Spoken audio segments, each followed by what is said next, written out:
Hello students, welcome to my YouTube channel growing chemistry. तो हम बात कर रहे हैं थर्मोडायनेमिक्स चैप्टर की। थर्मोडायनेमिक्स चैप्टर में अभी तक हमने जो लास्ट टॉपिक कंप्लीट किया था वो हमने वर्क के बारे में पढ़ा है। वर्क के बारे में डिटेल में हम आने वाले लेक्चर्स में और पढ़ेंगे, बट उससे पहले आज हम बात करेंगे दूसरा जो टॉपिक हमारे पास है वो है हीट। तो वीडियो को देखिए एंड तक, चैनल को कीजिए सब्सक्राइब, वीडियो अच्छा लगे तो वीडियो को कीजिए लाइक एंड शेयर। ये हमारे पास कोई सिस्टम है,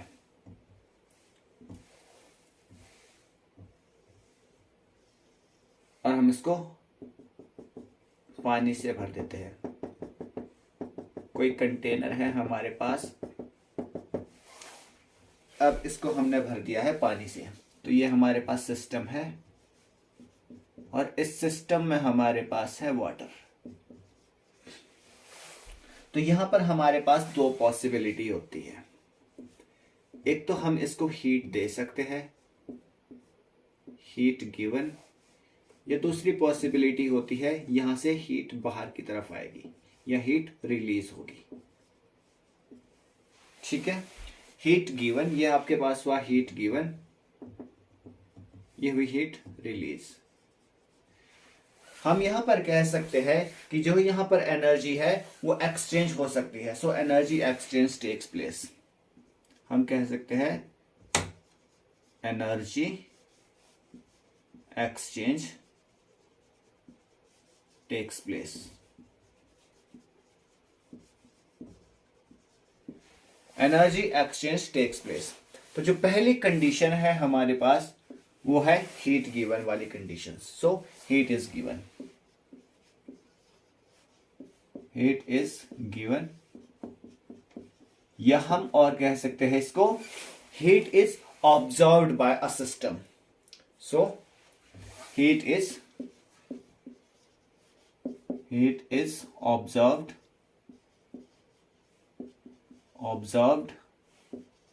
बाय सिस्टम। क्या होगा जब किसी सिस्टम के द्वारा हीट को ऑब्जर्व किया जाएगा? तो आपके पास जैसे ये पानी है इस सिस्टम के अंदर, तो आपके पास इसका जो इनिशियल टेम्परेचर होगा वो हमारे पास होगा T1, एंड जो आपके पास इसकी इंटरनल एनर्जी होगी, इनिशियल इंटरनल एनर्जी हमारे पास होगी U2। सो उसके बाद जब ये सिस्टम हीट को ऑब्जर्व करेगा, उसके बाद जो हमारे पास टेम्परेचर होगा वो हमारे पास होगा T2, एंड जो हमारे पास इंटरनल एनर्जी होगी वो हमारे पास होगा U2। सो अगर हम बात करें, जब इस सिस्टम ने हीट को ऑब्जर्व किया तो जो हमारे पास फाइनल टेम्परेचर होगा वो इनिशियल टेम्परेचर से बड़ा होगा। सो हम कह सकते हैं T2 is greater then T1, and साथ ही जो इंटरनल एनर्जी होगी वो भी हमारे पास इनिशियल से बड़ी होगी। Final internal energy initial internal energy से बड़ी होगी।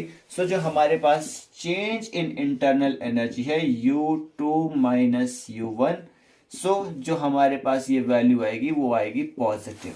सो डेल्टा U हमारे पास होगा पॉजिटिव। हम कह सकते हैं heat is observe by a system, तो डेल्टा U की जो वैल्यू होती है हमारे पास वो होगी पॉजिटिव। सो जो दूसरी कंडीशन है हमारे पास वो है हीट इज रिलीज्ड।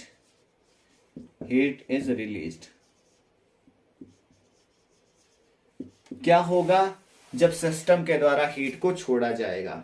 तो अगेन हमारे पास इनिशियल टेम्परेचर T1 होगा, फाइनल टेम्परेचर T2 होगा। बट इस केस में जब हीट बाहर को छोड़ेगा सिस्टम, तो जो आपके पास इनिशियल हीट है T1 वो आपके पास ज्यादा होगी T2 से, और सिमिलरली जो हमारे पास इंटरनल एनर्जी है U1, initial internal energy is greater than final internal energy. So जो change in delta U, change in internal energy is negative.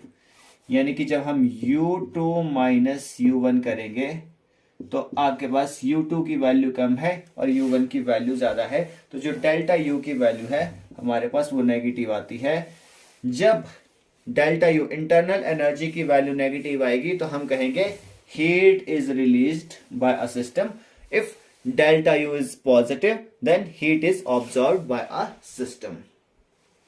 तो अगर हम बात करें हीट की मेजरमेंट के लिए या हीट को कैसे कैलकुलेट किया जा सकता है, तो इसके लिए एक इंस्ट्रूमेंट होता है which is known as calorimeter. So instrument that use to calculate internal energy, instrument to use to calculate internal energy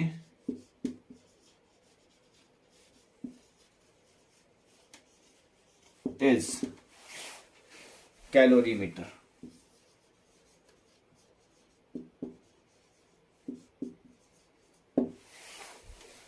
तो कैलोरीमीटर इंस्ट्रूमेंट को हम यूज करते हैं हीट को मेजर करने के लिए. पहले यहां तक नोट कीजिए, प्लीज टेक अ स्क्रीनशॉट.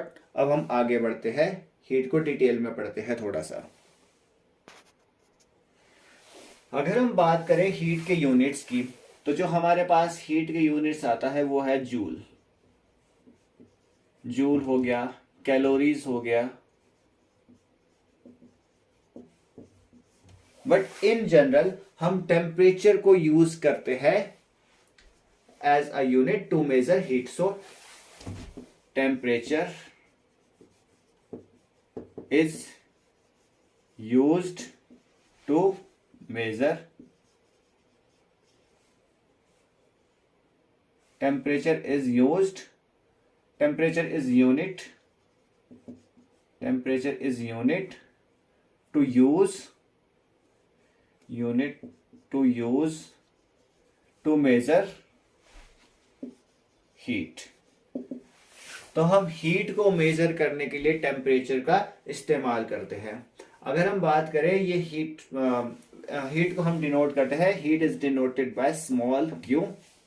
तो अगर हम बात करें हीट होता क्या है, सो पहला पॉइंट अगर हम बात करें कि what is heat, so it is the form of energy, form of energy. यानी कि सबसे पहला जो पॉइंट हमारे पास आता है, जो हीट है वो आपके पास एनर्जी की एक फॉर्म होती है. और दूसरे पॉइंट की अगर बात करें कि हीट कहाँ फ्लो होती है, तो हीट हमेशा हायर रीजन से लोअर रीजन की तरफ, यानी कि हायर कंसेंट्रेशन से लोअर कंसेंट्रेशन की तरफ फ्लो होता है. So it flow higher concentration to lower concentration. मान लीजिए आपके पास ये कोई सिस्टम है. अब जो सिस्टम के जो हीट है, इसका जो टेम्परेचर है वो 25 डिग्री सेल्सियस है, और ये हमारे पास सराउंडिंग है. तो इसका जो टेम्परेचर है मान के चलिए वो 100 डिग्री सेल्सियस है. तो जिस वक्त हीट का फ्लो होगा वो हमारे पास सिस्टम से सराउंडिंग की तरफ हीट जाएगी, हायर कंसेंट्रेशन से लोअर कंसेंट्रेशन की तरफ. हायर कंसेंट्रेशन है सिस्टम के पास, सॉरी सराउंडिंग में हायर कंसेंट्रेशन है, और जो सिस्टम के पास है वो है लोअर कंसेंट्रेशन हीट की.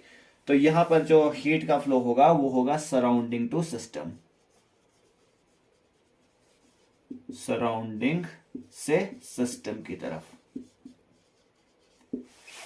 सपोज दैट आपके पास जो सिस्टम है इसका टेम्परेचर आपके पास होगा 100 डिग्री सेल्सियस, 100 डिग्री सेल्सियस, और जो सराउंडिंग है इसका टेम्परेचर है 25 डिग्री सेल्सियस. तो जो हीट है अब वो सिस्टम से सराउंडिंग की तरफ मूव होगी. तो यहां पर हम लिख सकते हैं जो हीट है वो सिस्टम से सराउंडिंग में जा रही है. तो ये हुआ हमारे पास सेकंड पॉइंट कि जो हमारे पास हीट है वो हायर कंसेंट्रेशन से लोअर कंसेंट्रेशन की तरफ जा रही है. सो अगर हम तीसरे पॉइंट की बात करें, तो जो टेम्परेचर में डिफरेंस आता है, जब टेम्परेचर में डिफरेंस आएगा तो उसके बाद हीट फ्लो होना स्टार्ट हो जाएगी. So third point is when there is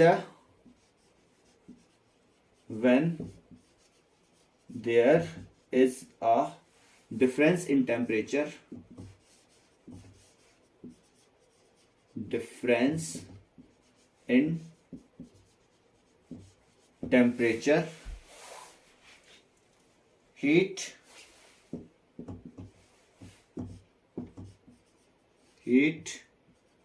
flowing start. जैसे मान के चलिए यहाँ पर सिस्टम का जो टेम्परेचर है वो 25 डिग्री सेल्सियस है, सराउंडिंग का टेम्परेचर 100 डिग्री सेल्सियस है। तो ये टेम्परेचर में जैसे ही डिफरेंस आता है तो हीट फ्लो होनी शुरू हो जाती है। जैसे यहाँ पे 100 डिग्री सेल्सियस टेम्परेचर सिस्टम का है, 25 डिग्री सेल्सियस सराउंडिंग का है, तो जो हीट है वो सराउंडिंग की तरफ फ्लो हो रही है। जब भी टेम्परेचर में डिफरेंस आएगा तो हीट फ्लो होनी शुरू हो जाती है। जो बाउंड्री होती है, अब देखिए ये आपके पास सिस्टम और सराउंडिंग के बीच में बाउंड्री है, तो ये जो बाउंड्री होती है ये थर्मली एक्टिव होती है। Boundary should be thermally conductive. हम कह सकते हैं boundary should be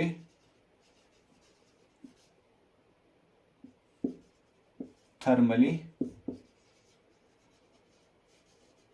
conductive. Boundary should be thermally conductive.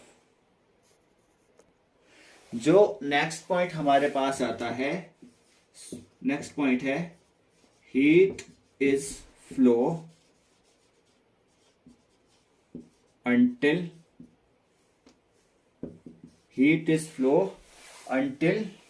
both system and surrounding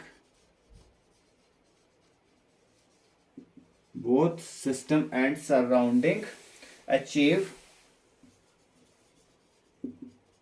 equilibrium.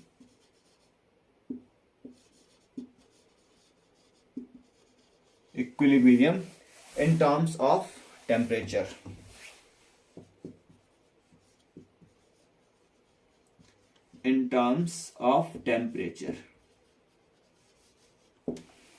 इसका मतलब हुआ कि हीट तब तक फ्लो होती है जब तक कि सिस्टम का टेम्परेचर सराउंडिंग के इक्वल ना हो जाए। मान के चलिए सराउंडिंग का टेम्परेचर 100 डिग्री सेल्सियस है, सिस्टम का टेम्परेचर 25 डिग्री सेल्सियस है, तो जो सिस्टम से सराउंडिंग की तरफ हीट का फ्लो है वो तब तक होगा जब तक सिस्टम का टेम्परेचर 100 डिग्री सेल्सियस तक ना पहुंच जाए। सिमिलरली अगर आपके पास सराउंडिंग का टेम्परेचर जैसे 25 डिग्री सेल्सियस है, सिस्टम का टेम्परेचर आपके पास 100 डिग्री सेल्सियस है, तो सिस्टम से सराउंडिंग की तरफ हीट तब तक फ्लो होगी जब तक कि सिस्टम का टेम्परेचर 25 डिग्री सेल्सियस के इक्वल ना हो जाए। और सिस्टम का टेम्परेचर फिर 25 डिग्री सेल्सियस से नहीं आएगा, से नीचे नहीं आएगा, क्योंकि जब 25 डिग्री सेल्सियस पर सिस्टम का टेम्परेचर पहुंच जाएगा तो रिएक्शन इक्विलिब्रियम पे आ जाती है। यही हमारा फोर्थ पॉइंट कहता है कि हीट इज फ्लो अंटिल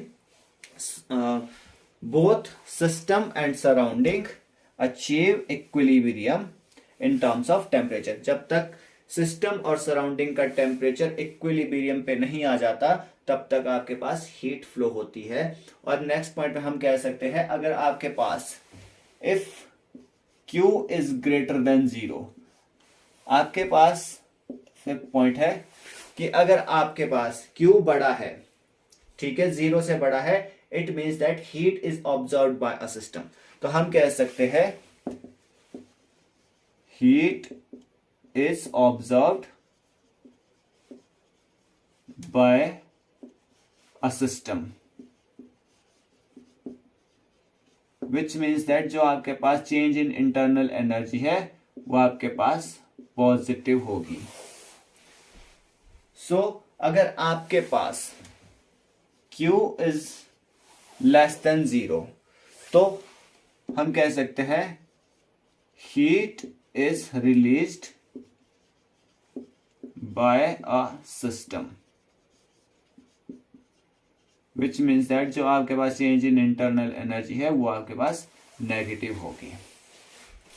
तो ये तो हुई बात हीट की। अगर हम इसके यूनिट्स की बात करें तो हमने बात की इसके यूनिट्स होते हैं कैलोरीज होते हैं जूल होते हैं। तो जो हमारे पास 1 कैलोरीज है वो है आपके पास 4.182 जूल। जो 1 कैलोरी है वो 4.182 जूल के इक्वल होता है। सो इसके बाद के लेक्चर में हम वर्क को डिटेल में पढ़ेंगे। वीडियो अच्छा लगे तो वीडियो को कीजिए लाइक एंड शेयर, चैनल को कीजिए सब्सक्राइब। मिलते हैं अगले वीडियो में।